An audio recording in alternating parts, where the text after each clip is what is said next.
Welcome to the Diversity Connector podcast, where we explore the rich tapestry of human experiences.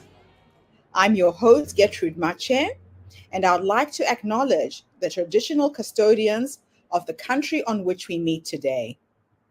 I would also like to pay my respects to elders, past, present, and emerging, and together as we dive into conversations that bridge cultures, challenge stereotypes, and celebrate the unique perspectives each of us brings to the table. Each episode is a journey through stories and insights from a kaleidoscope of voices, each sharing their colorful narrative.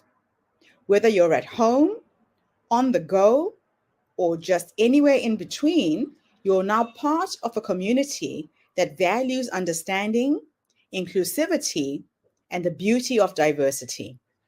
So plug in your headphones, get comfortable, and let's connect through the power of our shared stories. Welcome, and thank you for joining us on the Diversity Connector podcast. Hello, everybody, and welcome back to the Her Story Circle. This is Gertrude Mache here in beautiful Melbourne, Australia. And today I am graced with the presence of yet another fascinating young woman. Welcome, welcome, welcome to our tribe. Please tell everybody your full name, where you're based, how old you are, and share your story with us today.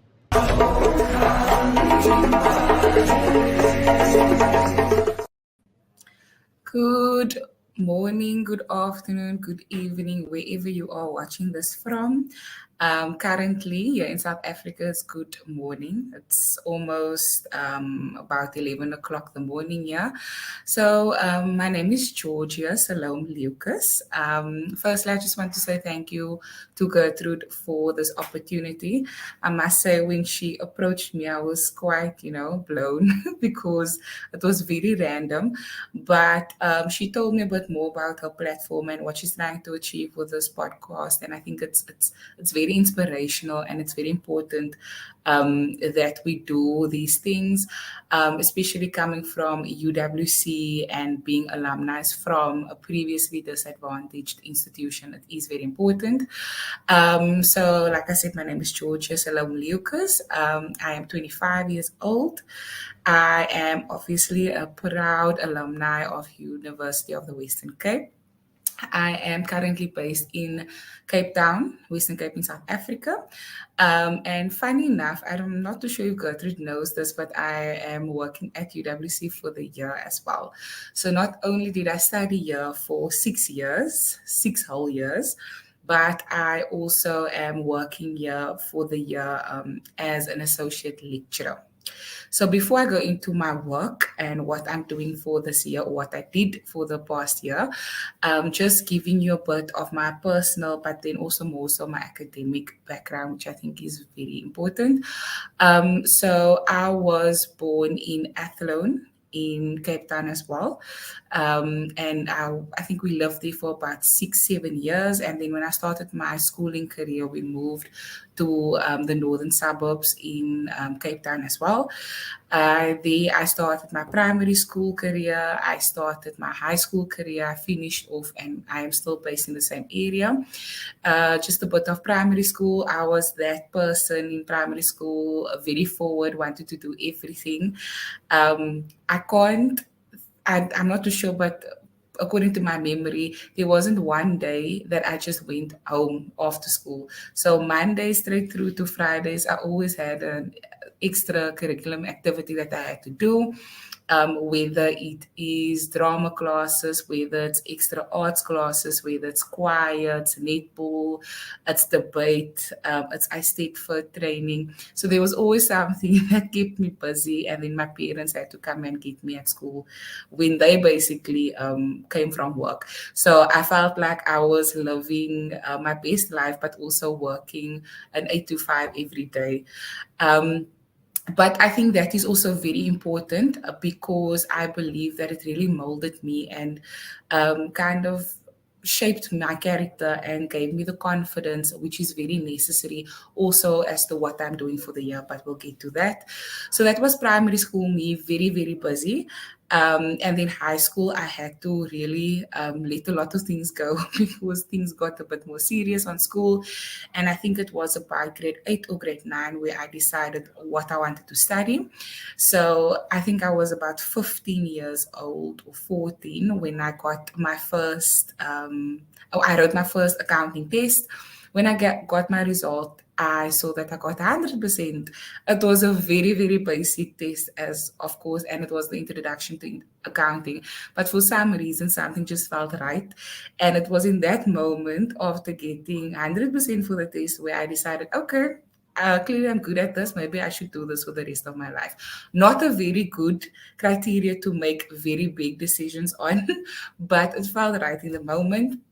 So going on to grade 9, grade 10, I chose my subjects, had accounting. I think we call it the big six. No, I didn't have the big six. Had accounting, life sciences, mathematics, and business studies. So I knew from 15 years already that I wanted to be in the commerce or the business industry.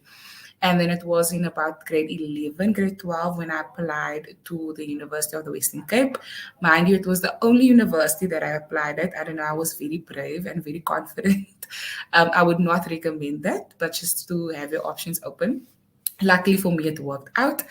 I applied to study BCom Financial Accounting at our university, was approved everything, and then I started my first year in 2017. Yes. So from 2017 straight through to 2019, I did my first degree, BCom Financial Accounting, for the 3 years. I graduated in 2020 April.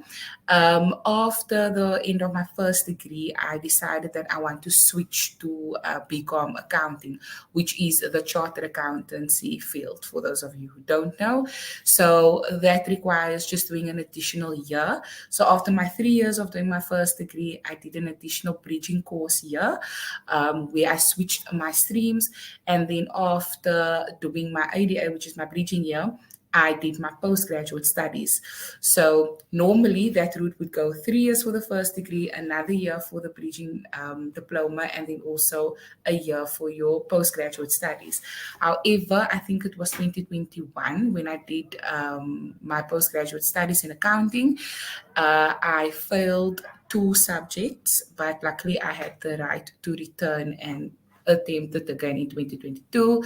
In 2022, by the grace of God only, I was lucky enough to pass my year, my academic year, and that basically signed off my theoretical studies for the path to becoming a CA. So after doing your degree and your postgraduate studies, you then have to do a 3-year training article contract with an accredited, psych-accredited institution or training office. I am currently signed at PwC. However, psych allows you to go and work as an associate lecturer in your first year of your articles. So how that looks like is after your studies, you go and you work at a university, psych-accredited university for the year.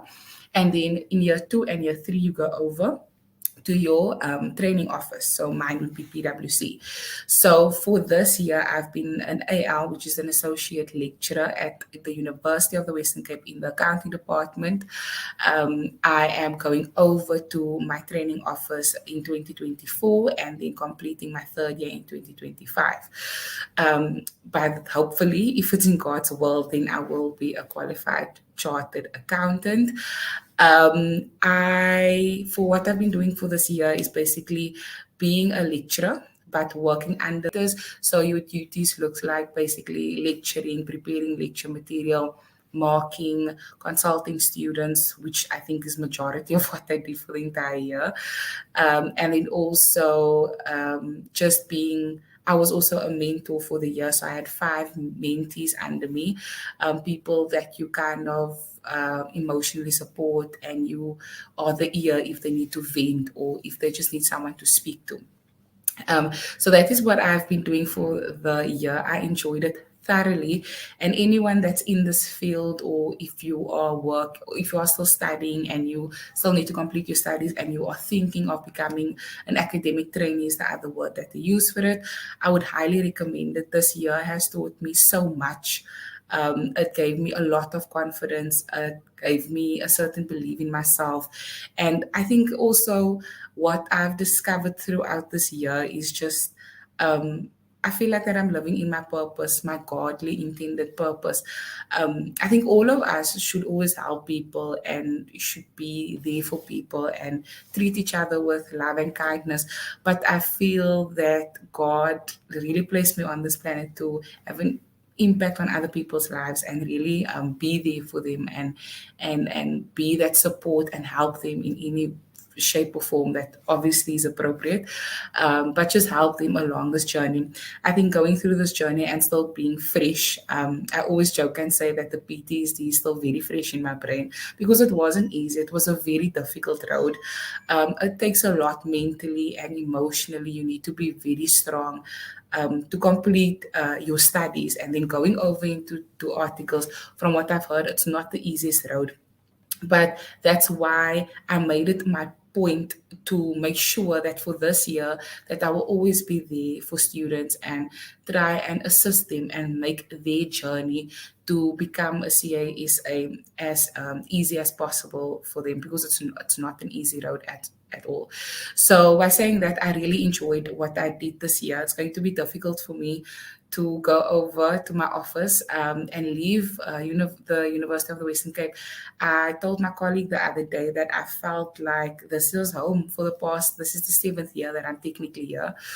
Yes, this year I am in a different role, but I was part of this institution and part of this department for 7 years. And I feel like a bird that's leaving the cage and ready to just fly and spread my wings. So it's going to be difficult to leave this institution. It really shaped me and it molded me. And I think one thing that I would really make a point of when I leave here and even after I'm qualified as a CA, I will really make it a point to change people's perspective when it comes to the University of the Western Cape. I think a lot of people still, have that perception of, oh, it's UWC, it's only for previously disadvantaged people, and we have this there's a stereotype or the stigma attached to our name, and it's not okay because you have a lot of good people here that work for students and they actually want the best for the students. And I've worked with other universities before, not as a permanent staff member or as a student, but I've had interactions and engagements. And what I can really say is, looking at it, we really do care for students here, and they really will care for you as a student should you plan to study here. So that is currently where I am at. I think Gertrude also asked me to share a very pivotal moment that really shaped me and formed me. I would say it was definitely 2021. So in that time, it was still COVID was still very hectic around us, and I lost people around me. A lot of things happened between 2020 up until the end of 2021. And then to top it off, I failed my honors year. That was a very, very difficult time for me. I think I was in a very dark place mentally. But I think what really got me out there is my faith that I have in God, and also just thinking or believing that it happened for a reason. And a lot of people ask me, how did I get it right to fail my honors here and come back and then be successful? And now I am an academic trainee as well. I just always tell them that you need to believe in yourself and you need to have resilience. And I would say that failure, it really taught me how to be resilient. And I did a few interviews also for the campus magazine before, and they always ask me that if you can, give us the most important characteristic that's necessary for people to be successful in this field, what would you say? And a lot of people think, oh, it's hard work, it's perseverance, it's determination, it's motivation, and all of that is very important. But ultimately, what I've realized in this life is with personal and with career things is that if you don't have resilience and you don't have the ability to get back up after a failure, then I don't think you will be able to reach success. So, resilience, that moment, that pivotal failure, it really taught me how to be resilient. And I think that is something that you can take and use in your personal life as well. So, yes, that is me, that is my story. Um, and I hope you guys enjoyed Thank it. you. Thank you so much for coming online and sharing your story with us today. It's really inspiring when I reconnect, with students from UWC. I loved my time in Cape Town. It's such a beautiful city, and the university itself shaped the person that I am. So we really need to get it out there that it's a positive place for people to study, and things can happen once you've got these qualifications. That's it. So just to go back to your story, you unpacked so many things that really make me think, what kind of a home did you come from? What kind of psychological support did you get you to this point? So tell us a little bit about your family life. So I am the youngest out of four siblings. So we are four children, and I am very, very blessed to still have both my parents with me. I will say I am the outspoken child. So I'm the person that will always say what everyone else is thinking. My siblings are a bit more reserved. So I think from a very young age, that's just part of my personality. But what I saw growing up in my household was definitely two very hardworking people. So my parents really did set that foundation, and they really did play a big role into who I am. So some of my colleagues call me a workaholic. I might be, I'm not too sure, but I'm a perfectionist when it comes to my work. So I have good work ethic, and I think that is something that I really saw in my father, especially. So he's in construction, so he gets up very early. So when we wake up for school, he's already gone, and then he gets home very late, full of concrete, full of dirt. So I think I saw that my entire childhood growing up. So that hard work ethic, it was really instilled in me. But also saying that as well, my primary school, I think it was a very, very good school, and they really instilled discipline. So when it's time to play, you play, but when it's time to work, you need to work hard and you need to plan stuff. So a lot of things, but I think it's definitely my father. I'm not throwing away my mother, should she ever see this, but my father, and then also the primary school that I attended where I was so busy. So I think that really helped me a lot. So you really had a good foundation to Yes, start you off in life. yes, that is very important. Yes. Now, you talked about picking your career at a very early age without really knowing what you were doing or how you were doing it. But you seem to have been very intuitive in making the choice because you were good with numbers, right? And Yes. now you're in the profession where you use those numbers to make a living. But if Yes. there was a young person who's listening to this interview right now and is considering going to university, is not sure where to position themselves, what advice would you give in terms of making a career choice?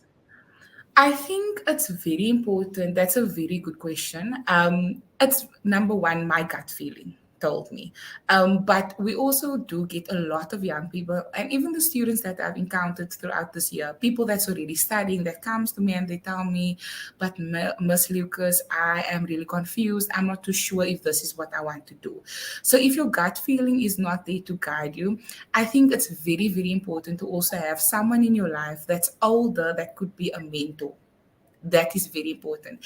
And if you are in between choices, so let's say you are considering maybe science because you love life sciences, or you are considering accounting because you are pretty good at maths, I would say it's very important to talk to two people that's in that field someone that you know is a reliable source that could give you some kind of feedback, Gertrude. So that is very important. And then the other thing is, I know when I was in school, we also did certain tests. I don't know if they still do that. So the results of the test that you do, it kind of gives you like a radar as to what you are good at and what your passion is. But by saying that, I think it's also very important to let people know that yes, you should study something that you have a passion for, right? And Yes. it's something that you like, but there's the other side to it, and unfortunately, that is, it's, especially if you want to stay in South Africa, you need to also think of the opportunities in that field. So sometimes you might be good at something, right? But if there's not a field in South Africa that's really developed for that field, and you're going to struggle to find work, then that is also something that you need to take into consideration when you are making your decision. Because we have a lot of people that's graduates, but they don't have work, and that puts extra strain on them. So that is very important. I do love the fact that you mentioned focusing on your passion. Mm. They say that if you find a career or a profession that focuses on your passion, then it's not work anymore. You are already playing. It will feel like you're playing and not at work. Yes, it's like someone is paying you just to live out your passion. That's the best thing ever. Exactly. I love that. I Yes. absolutely love that. That's really good advice. So now, where do you see yourself, let's say 5, 10 years from now? Oh, that is actually a very difficult question that you're asking me because, as I said, I am currently in academia. So I've enjoyed everything that I've done for the past year. I think my last day is going to be very emotional. I don't know if I'm going to be the one that's going to cry or if it's going to be the students or my colleagues, but I enjoyed it so much. So next year, I'm going into the more corporate setting. So, for those of the viewers who maybe don't know what a CA is, so it's basically you work as an external auditor. So, you come in and you look at the financial statements of a company and you basically verify it or you vet the financial statements. So, that is going to be a different setup. Right. So, based Yes. on how the next 2 years will go in 2024 and 2025, I will decide after that, do I want to stay in corporate or do I want to come back into academia? So the next 2 years will really shift and mold everything and basically play into my decision as for that. I love that. And then, if I was to take you into the future and we could Yes. have a thought experiment Yes. and we could go and see you at the age of 80, Ooh, yes. based on how you're living your life right now, what would that 80-year-old will have done with her life from now until then? That 80-year-old would be currently maybe sitting in a very, very nice house, right? That she worked very hard for. Okay. Yes. And hopefully she would be about 30 years into retirement already because I don't want to work until 65. That's why I'm working hard right now. But very important, I think that 80-year-old would have wanted to travel a lot and would have wanted to go places and see and experience new things. One of my passions that I've also not mentioned to a lot of people, besides my normal day to day work that I will be doing, whether it's in academia or in corporate, I also want to start an NPO by using my qualification and make a change and make a difference in one of the causes that I really am very sensitive about. I still need to determine which one am I going to go for. Maybe I can go for gold and do both. But I think for me, and this is what I said earlier, it's not about the money. It's not about the qualifications. Yes, money can make you very happy and it can bring you opportunities like traveling, which is something that I really want to do. But I think before I leave this earth one day, I just want to know that I made a difference. I don't want to just be a thought. I want to know that, there's people out there that I have affected, and that is why I really want to start my NPO, hopefully in the next 10 years from now, or 15 max from now. I love that. It sounds to me like you are driven, you set really high goals. What happens when you don't meet your goals? How do you keep yourself motivated? So I think that is very subjective to every and each person. But what helped for me, like I said earlier, when I dealt with my failure, well, firstly I cry. I think that's very important to do. I think because a lot crying is not I think people see it as a very negative thing, but I don't know how other people feel, but I feel very good after like a good 3-minute cry session because I feel like you just release all of the energy and you just give yourself a moment to kind of deal with it. I think it's very important to identify your emotions and allow yourself to feel it. So I always Yeah. say the best way to get through something is to embrace it. Whether it's something positive, whether it's something negative, that really helps me. So I cry firstly, and then because I have a relationship with God, I do pray about everything.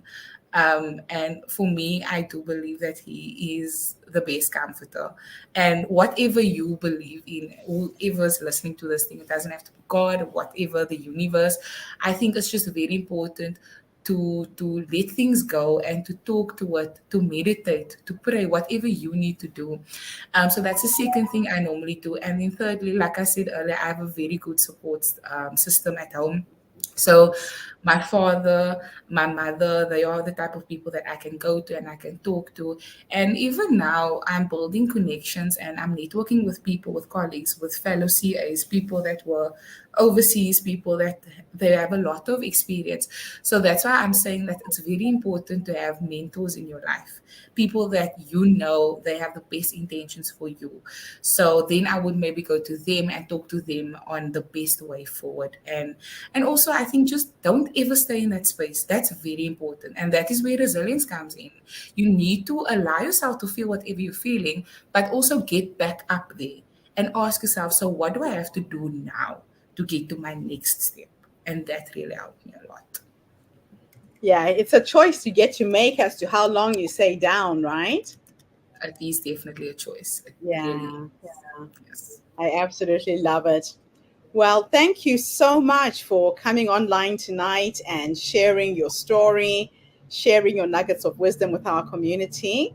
It's a real It's honor to be able to share the UWC student success stories, where we are after we've graduated from the university. So, thank you so much. This has been absolutely awesome. It's a pleasure. Thank you also for having me, Gertrude. I really appreciate it. And I hope that whoever's listening to this, that you, even if you could only take one thing, even if it is just to allow yourself to cry, that's fine, as long as you take something positive from this podcast. And thank you also to That is you awesome. for what you are doing. Like I said in my introduction, it's very important. And I think this is a very, very good idea that you have going on here. So thank you to you as well.